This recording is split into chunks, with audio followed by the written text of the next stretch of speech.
1 tahun lalu, tepatnya di bulan Juni, gua ngulik drone quadcopter multirotor dan sampai akhirnya gua bikin tutorial full playlistnya dan kalian bisa cek di channel ini. Nah, tapi beberapa bulan terakhir gua mulai tertarik sama yang namanya pesawat remote control, dan yang lagi gua kejar saat ini adalah gimana caranya pesawat yang gua bikin nanti itu bisa masuk ke sistem UAV atau Unmanned Aerial Vehicle. Buat yang kurang familiar sama UAV, intinya UAV ini adalah pesawat yang kita bikin itu bisa jalan tanpa pilotnya, jadi tanpa awak pesawatnya, dan biasa dipakai untuk kebutuhan pengawasan ataupun keamanan ataupun pemetaan dan juga survei. Biasanya zaman waktu dulu itu dipakai untuk kebutuhan militer. Tapi di zaman ini banyak juga UAV dipakai hanya untuk kebutuhan eksperimen kayak gua sekarang, ataupun bahkan cuman untuk sekedar mengambil footage fotografi dan videografi secara otomatis.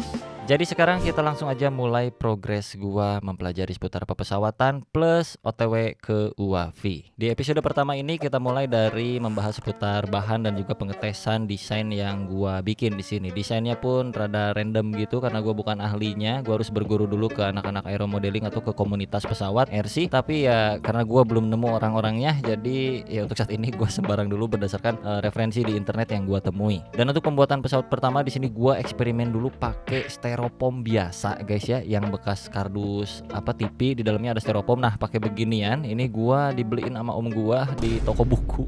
Harusnya sih bukan yang begini ya, gua tahu harusnya pakai kayak polyfoam atau EPP foam atau apa foam gitu khusus untuk pembuatan rangka pesawat atau desain pesawat RC gini. Tapi namanya juga penasaran, gua pengen coba dulu ya. Mungkin di antara kalian juga ada yang penasaran sama kayak gua. Mari kita coba dari desain yang sangat sederhana terlihatnya ya guys, yaitu desain fixed wing. Kalau kalian cek di Google, fixed wing ini seperti pesawat-pesawat untuk militer yang kebutuhannya kayak untuk speeding dan tidak terdeteksi oleh radar karena dia tipis banget kayak gitulah kurang lebih ya. Untuk ukuran ataupun dimensi dari bodi pesawatnya itu sendiri gua ambil referensi di Google dan juga tanya-tanya AI sampai akhirnya dapatlah ukuran kayak gini. Terus dilapisin lagi double layer ya, pakai satu styrofoam juga untuk kebutuhan pemasangan atau penerapan airfoil disebutnya. Anjay, gaya banget ya. Tapi gue yakin ini adalah pengimplementasian yang salah, karena kalau gue cek lagi airfoil itu ya memang ada yang seperti ini disebutnya tuh KFM 1 KFM 2 gitu, tapi kayaknya nggak bener dah yang gue punya mah ini Maya. Kalau kalian cek di tutorialnya bule atau di YouTube-nya orang tuh airfoilnya keren-keren semua. Jadi airfoil ini kurang lebih kayak untuk sistem aerodinamisnya ketika dia ngefly di udara. Anjay, ngefly.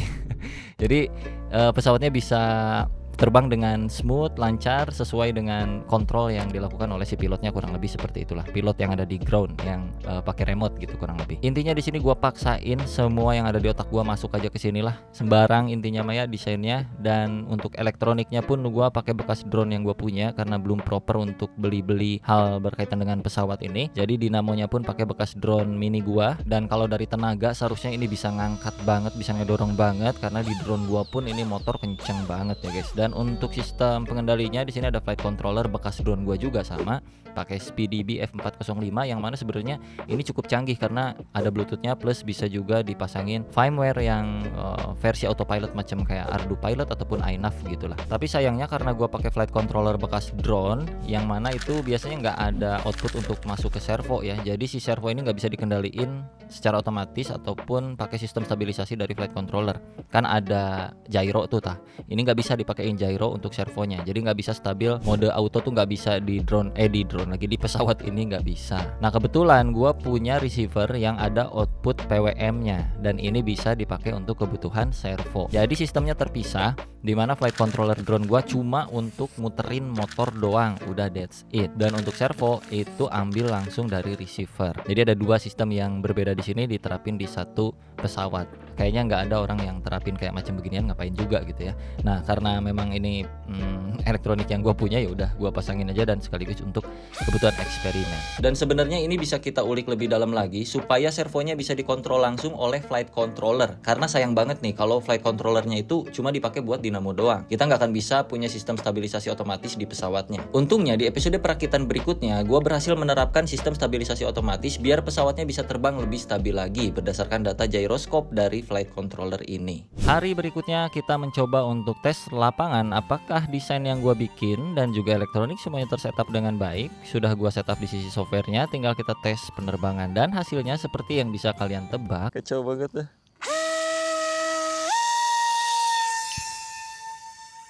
Pesawatnya nyuksruk. Ada satu hal yang gue lupain yang namanya center of gravity. Sebenarnya gue cukup aware sama center of gravity ketika pertama kali ngedesain ini, tapi gue belum tahu sebenarnya CG atau center gravity ini diapain dan harus kayak gimanain supaya gue bisa dapet balance. Jadi supaya pesawat ini bisa stabil terbang dengan nyaman, itu harus dipikirin center of gravity-nya, karena dinamo di belakang itu kan cukup berat, terus ditambah lagi di bagian tengah tuh ada apa, di bagian depan ada apa, itu harus kita bikin center guys, berdasarkan titik center of gravity yang bisa dihitung. Dan sebenarnya ada websitenya juga untuk ngitung center of gravity. Tapi di perjalanan pertama gue tidak ke arah situ, dan itu bodoh sekali sih ya. Nyoba terbangin tes langsung di lapangan tanpa ngetes center of gravity-nya terlebih dahulu. So hari 1 gagal. Karena styrofoam gabusnya itu udah hancur parah, rusak parah, nggak bisa lagi dimodifikasi ataupun dibenerin gitu ya. Jadi gue memutuskan untuk mencoba membeli styrofoam yang beneran untuk pesawat gitu, yang biasa disebut polyfoam atau EPP foam atau apa. Dan gue check out, dapatlah di ukuran 100 x 50 cm untuk per satu lembarnya di harga 20 ribuan aja.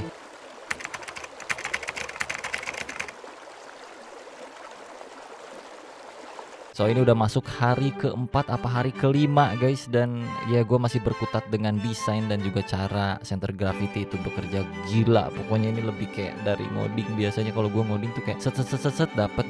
Kalau ini mah kok gak dapat susah banget ya. Wajar juga sih baru 5 hari. Sampai suatu hari gue nemu sebuah video di YouTube yang punya pesawat dengan desain aneh. Namanya adalah RC Plank disebutnya nih. Jadi pesawatnya itu cuma kotak doang, plus ada sedikit aksesoris tambahan kayak macam cucuk-cucuknya gitu ya, atau disebutnya apa ya, vertikal sayap atau ya pokoknya lucu lah.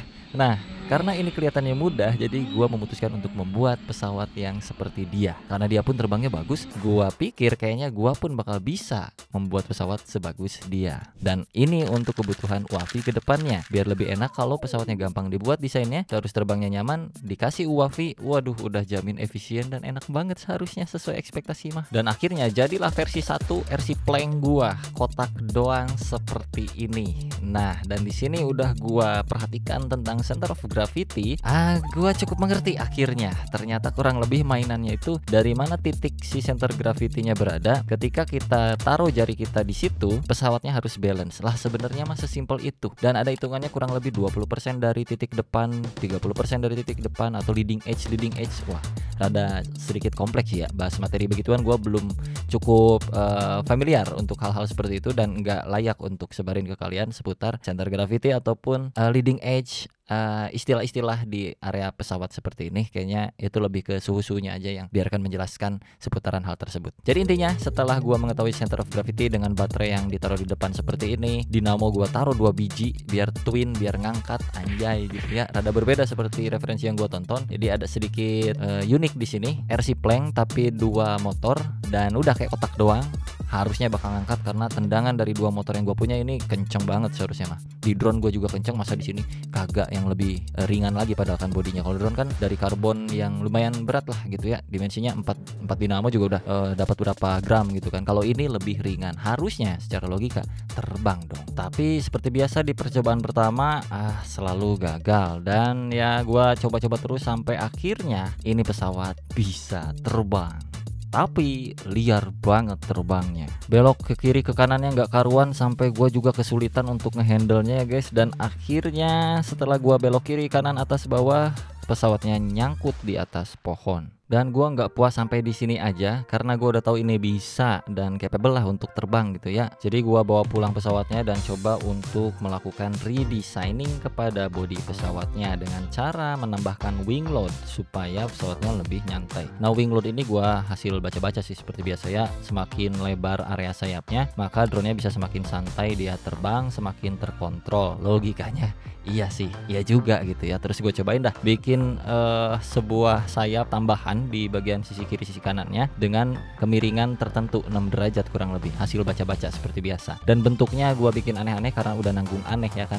Ininya kotak ya, bodi utamanya, terus saya pinggirnya menyon-menyon kayak alien beginilah. Pokoknya mah pengen nyoba aja gitu. Terus gue udah pasang, plus di bagian area belakangnya gue tambah-tambahin lagi nih macam kayak sayap-sayap tambahan ya, nggak tahu apalah namanya, dan nggak berfungsi juga karena nggak pakai servo. Jadi mungkin secara aerodinamis ya ada fungsinya, tapi secara kontrol tuh nggak ada di sini, cuman untuk memecah angin aja, anjay ceritanya mah begitu. Dan akhirnya masuklah ke pengetesan terakhir desain gua. Jadi kita bakal siap-siap ke lapangan untuk mencoba lagi ya guys desain terbaru ini, apakah terbangnya akan sesuai dengan harapan, jadi lebih slow, lebih santai dan bisa dikontrol dengan nyaman atau tidak. Mari kita ke lapangan. Sebelum nanti masuk ke Uafi-Uafi, memang untuk ke arah sana perjalanannya masih panjang, jadi videonya nggak akan gua satuin. Ini berdasarkan journey gua ngerakit dan ngulik-ngulik aja. Untuk video pertama ini seginilah adanya seputaran desain dan juga proses perakitan, pembuatan, ngalor ngidul, random banget dimensi dan segala macamnya. Pokoknya nikmatin aja ya guys ya. Kita masuk ke lapangan, let's go. Sebenarnya pengennya bikin yang fixed wing, kayak macam ada mereknya itu Air Wing Pro. Gue udah beli juga itu, tapi belum dirakit. Itu untuk referensi gue aja. Jadi kalau misalnya ini gagal semua ya gue pakai itu kayaknya. Tapi gue penasaran pengen bikin dari nol, apakah bisa terbang stabil atau enggak dengan desain yang terserah gue. Nah ini untuk pesawatnya, kalau kalian cukup mengerti di dunia pesawatan kayak gini, silahkan di kolom komentar ini jenisnya apa, gue juga nggak tahu ya. Jadi ada sayap ke pinggir kayak begini, ini sekitar 6 derajat. Terus dari sini ke sininya wingspan disebutnya, anjay. Mohon maaf nih koreksi kalau salah ya di dunia pepesawatannya nih kata-katanya. Ini wingspannya 70 cm, lebar ke sininya 30 cm. Terus udah ada sistem yang paling sederhana di sini, nempel kayak macam di drone itu untuk roll kiri kanan, dan juga ada naik turun atau pitch depan belakang, cuma dikontrol oleh 2 servo. Tapi untuk sini gue penasaran pengen terbangin dulu. Mari kita cobain aja langsung. Udah enak nih guys ya.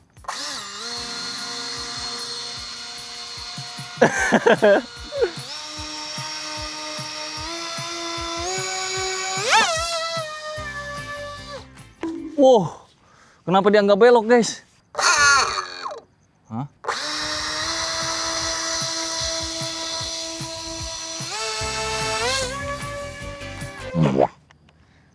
Kurang atas ya.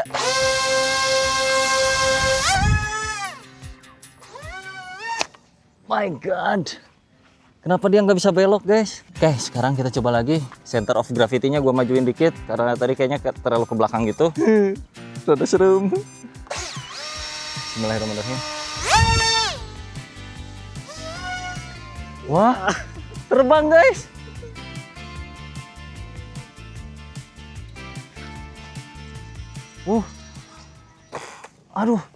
Aduh, gue jadi kebalik anjir. Wih keren. Keren sobat gue anjir, koplas. Kanan, kiri, atas, bawah. Waduh anjir.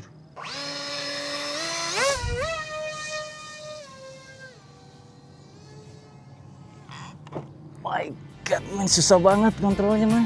Waduh, udah terbangnya udah shoo.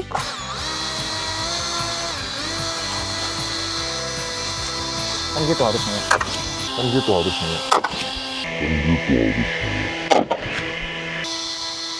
Lupa guys.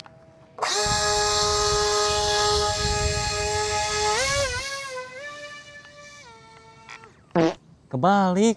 Nggak, gua kiri kanan.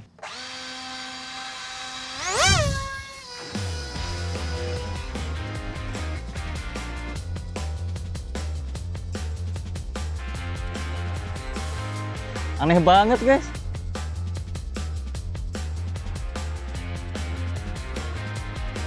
Wah lucu.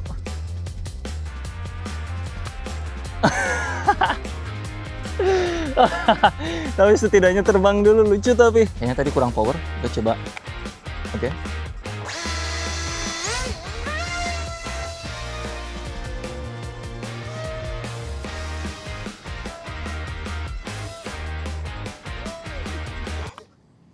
Kok gitu guys? Wah, aneh banget. Bisa nyangsang guys. Let's go.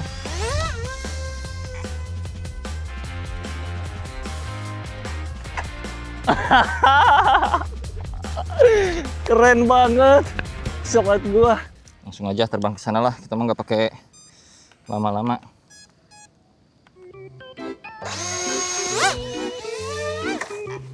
Yo, kita coba lagi full power lah sekarang mah.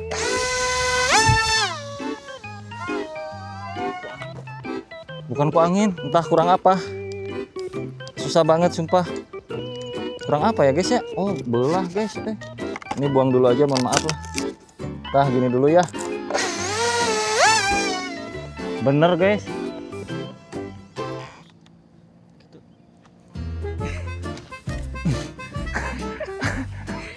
Susah, aduh ya Allah. Bismillah.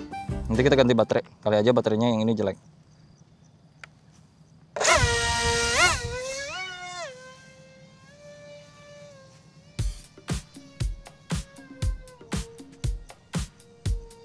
Anjing.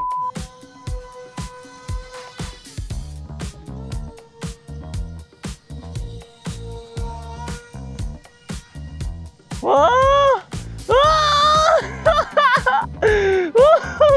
Anjing, kencang banget. Wih.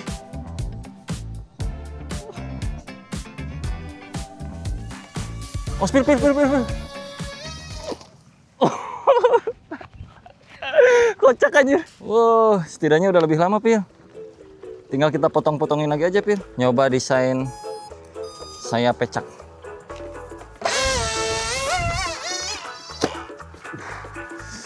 Salah mencet. Capek juga ya.